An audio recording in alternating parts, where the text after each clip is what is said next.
혹시 요즘 시민들이 윤석열 정권을 뭐라고 부르는 줄 아십니까? 저는 특별히 거기에 대해서 가지고 있는 그런 정보는 없습니다만 의원님께서 말씀하시면 듣겠습니다. 입틀막 정권이라는 말은 오늘도 여러 번 들으셨죠? 네, 들었습니다. 혹시 삼틀막 정권이라는 말도 들어보셨습니까? 저는 처음 듣습니다. 처음 들으십니까? 요즘 온라인에 보면 시민들이 말하지 못하도록 입을 틀어막아서 입틀막, 시민들의 말을 전혀 귀담아 들으려고 하지 않아서 귀틀막, 진실을 보지 못하게 눈을 가려서 눈틀막, 그래서 삼틀막 정권이라고 부릅니다. 혹시 시민들의 이런 표현이 부당하다고 보십니까? 네, 저는 그렇지 않다고 생각합니다. 대통령께서 취임사부터 말씀을 하셨지만 결국 자유민주주의, 시장경제를 기반으로 우리 국민이 진정한 주인이 되도록 하겠다. 그것은 이러한 언론의 자유, 이런 것들은 아주 기본 중에 기본이라고 생각하고요. 그런 데 대해서 언론을 막기 위해서 대통령께서 이런 삼틀막, 이런 입틀막 이런 얘기를 들어야 할 그런 상황은 저는 아니라고 생각합니다. 어느 누가 대한민국의 지금 언론을 이렇게 국가가 나서서 억제할 수 있는 그러한 체제라고 생각하겠습니까? 그렇습니다. 지금 총리님 말씀대로 어느 누구도 언론의 자유를 억압하고 언론을 탄압하는 일은 상상할 수 없는 일이죠. 지금 대한민국 상황에서. 그런데 오늘 여러분 보신 화면인데요. 저거 한번 보시죠. 잘 아시는 것처럼 강성희 의원님, 카이스트 졸업생, 그다음에 대한소아청소년과 의사회 회장, 이 세 분이 다 저렇게 입이 틀어막혀서 사지가 들린 채 쫓겨났습니다. 총리님 혹시 그 장면, 세 장면의 공통점이 혹시 뭔지 아십니까? 글쎄요, 말씀하시면 제가 듣겠습니다. 그러면 장소가 혹시 어디였는 줄 기억하십니까? 그건 당연히 국가 원수로서 대통령을 제대로 경호를 하고 보호해야 할 그런 다중에게 노출된 그런 장소 아닌가 싶습니다. 대통령 행사장이었죠? 어쨌든 다중이 거기에 들어와 있는 거죠. 대통령 행사장. 대통령 행사장은 경호를 잘 하는 게 매우 중요하죠? 네, 특히 요즘 더 그런 것 같습니다. 그런데 조금 전에도 총리님 말씀하셨지만 윤석열 대통령의 국정 운영의 핵심 가치는, 제일 중요한 가치는 이른바 자유라고 그러셨죠. 네, 저도 그렇게 믿습니다. 그렇게 알고 계시고요. 혹시 근래 이 기조가 자유에서 억압적으로 혹시 바뀐 겁니까? 전혀 그렇지 않습니다. 전혀 바뀌지 않았습니까? 네. 그런데 왜 저런 입틀막 사건이 자꾸 벌어질까요? 그거는 경호의 매뉴얼에 따라서 국가 원수를 보호하기 위해서 취한 그러한 조치라고 저는 생각하고 있습니다. 경호 매뉴얼도 다 대통령실에 관련된 여러 법령에 근거해서 이루어지겠죠? 만들어지고 실행되고 그러겠죠? 네, 저는 그러리라고. 그러면 그 경호 관련한 법이 헌법보다 위에 있습니까? 그렇지는 않죠. 그렇지 않죠. 네. 그러면 헌법 21조 아시죠? 21조는 제가 정확히 지금 언론 출판 집회 결사의 자유, 네. 언론 출판에 대한 검열과 집회 결사에 대한 허가는 인정되지 않는다. 즉 표현의 자유를 보장하고 있는 거죠.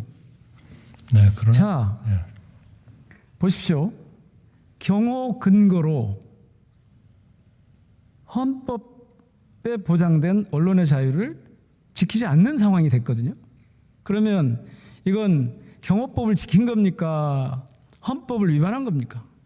저는 그거는 의원님께서 조금 너무 나가신 거 아닌가 저는 그렇게 생각합니다. 아니, 이분들이 소리를 치는 그 내용이 일종의 표현의 자유다 이렇게 생각하니까 그것이 표현의 자유니 어떠한 상황에서도 대통령을 경호하는 것을 목적으로 하고 있는 그런 경호하시는 분들이 그것을 하나의 대통령에게 접근되는 그러한 하나의 문제라고 판단하는 것 자체 자체하고 대통령께서 그런 얘기를 하는 것을 막는 이런 언론의 자유를 제한하는 거하고는 전혀 저는 다른 얘기라고 생각합니다. 만약 이분들이 무슨 칼럼을 쓰셨거나 뭐 이런 걸 통해서 그런 거를 충분히 전달할 수 있는 거라면 그 현장에서 경호처가 이거를 경호 매뉴얼에 따라서 하나의 그런 조치를 해야 할 그런 걸로 안 봤겠죠. 말하는 자유. 그러니까 이거는 헌법과 그 현장에 있어서의 경호적인 조치를 이렇게 좀 구분을 하는 것이 옳지 않나 저는 그렇게 생각합니다. 말하는 자유를 그렇게 좁혀서 생각하시면 그러면 정말 인식차가 큰 건데요. 좋습니다. 그러면 이분들이 하신 말씀이 국정기조를 바꾸십시오. 그렇지 않으면 국민이 불행해집니다. R&D 예산을 복원하십시오. 이거 대통령께 시민들이 할 수 있는 말입니까? 해서는 안 될 말입니까? 할 수 있는 일이죠. 할 수 있는 얘기죠. 예. 그러나 그 국가의 대통령 원수인 행사장이니까 안 되는 겁니까? 대통령께서 어떤 위에라도 그거를 그 보호를 받아야 하는 그런 상황에서는 경호처가 매뉴얼에 따라서 판단했을 때 하나의 좀 문제다 이렇게 판단할 수 있다 하는 말씀을 제가 드리는 거고요. 그러니까 이것이 그분이 언론에다가 얼마든지 이런 문제를 쓰시고 하는 그런 표현의 자유에 대해서 누가 아무 얘기도 안 하죠. 그러나 현장에서 이것이 경호적인 어떤 문제를 일으키면 그것은 경호처가 그런 판단을 할 수 있겠다. 경호처의 제가 그렇게 판단은 생각하는 대통령께 겁니다. 위해 요소가 되느냐 안 되느냐겠죠? 그렇습니다. 그러면 이 말이 대통령을 위해하는 요소가 됩니까? 저는 경호처가 판단을 했을 수 있다 그렇게 생각합니다. 그 경호처의 판단이 절대적인 기준입니까? 절도적일 수는 없지만 여러 정부에서 일을 해보셨으니까 경호처의 임무로서는 그거를 하나의 현재와 대통령에 대한 일종의 하나의 위의 문제로서 판단할 수 있다. 저는 그렇게 생각합니다. 다른 대통령도 이렇게 말을 못하게 한 경우가 있었습니까? 저는 그런 일이 있었는지를 제가 잘 모르겠습니다. 반대인 경우는 보셨죠? 말을 막으려고 하니까 기회를 준 경우는 보셨죠? 제가 뭐 정확히는 모릅니다만 그런 사례도 있을 수 있겠죠. 예, 여러 번 있었습니다. 그러니까 이 정권만 특이한 그런 현상을 보이고 있는 건데요. 자, 그럼 만약에요, 이 세 사람이 국정기조를 정말 잘 끌고 가십니다. 멋집니다. 과학기술 대통령이 훌륭한 과학기술 대통령이 되실 겁니다. 이렇게 소리를 치면 어떻게 됩니까? 저는 그것도 경호처가 봤을 때 그렇게 말씀을 하면서 취하실 수 있는 어떤 저는 뭐 현장에 없어서 잘 모르겠습니다만은 경호처가 그것이 대통령께 어떤 경호상 좀 억지를 해야 되는 그런 것이다라고 판단하면 그것도 그렇게 할 수 있다. 저는 그렇게 생각합니다. 아니, 대통령은 어디서나 말할 자유를 누리는데 시민들은 말할 자유가 없는 겁니까? 아니죠. 그거하고는 그렇지 않죠. 그거하고는 전혀 다른 얘기죠. 자, 행사장에 들어가면 대통령과 국민이 시민이 말할 자유가 헌법에 보장된 표현의 자유를 보장받을 그 근거가 달라지는 겁니까? 기준이 달라지는 겁니까? 아니 그러니까 무엇이 좀 상식이냐, 무엇이 좀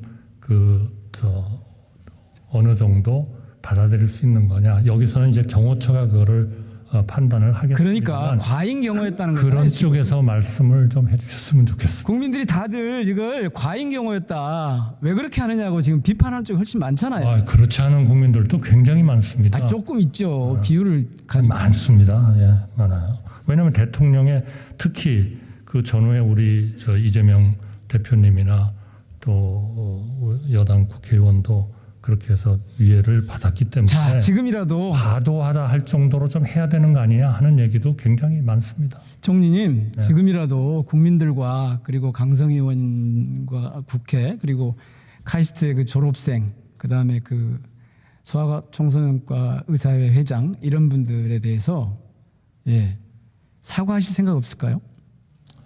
그래야 되는 거 아닙니까? 저는 내가 좀 과했다. 우리 경호처가 좀 과했다. 경호처가 필요해서 한 그러한 조치를 그 경호를 받는 분이 그분들에게 어떤 말하자면 사과를 하는 건 잘못했다는 얘기 아니겠습니까? 잘못했다는 것을 전제로 해서 하는 것은 그건 또 적절치 않은 거다. 그러니까 이분들이 얼마든지 그 말씀을 전달할 수 있는 기회가 얼마든지 있는데 경호처가 왜 그런 그 문제로서 인식하도록 했느냐 하는 것이 근본적인 문제다 하는 말씀을 자, 그래서 카이스트 졸업생과 그 소아청소년과 의사 회장을 입건해서 수사를 하고 있는데요.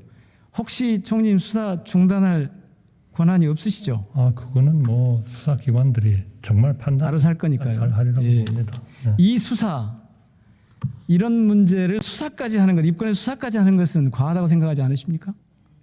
저는 지금 그 수사가 어떤 문제를 어떻게 하고 있는지를 제가 보고를 받고 있지 않기 때문에 그러면 총리님 잠깐 언급하기는 좀 들어가시고요. 그렇지 않은 것 같습니다. 행안부 장관님 좀 모시겠습니다.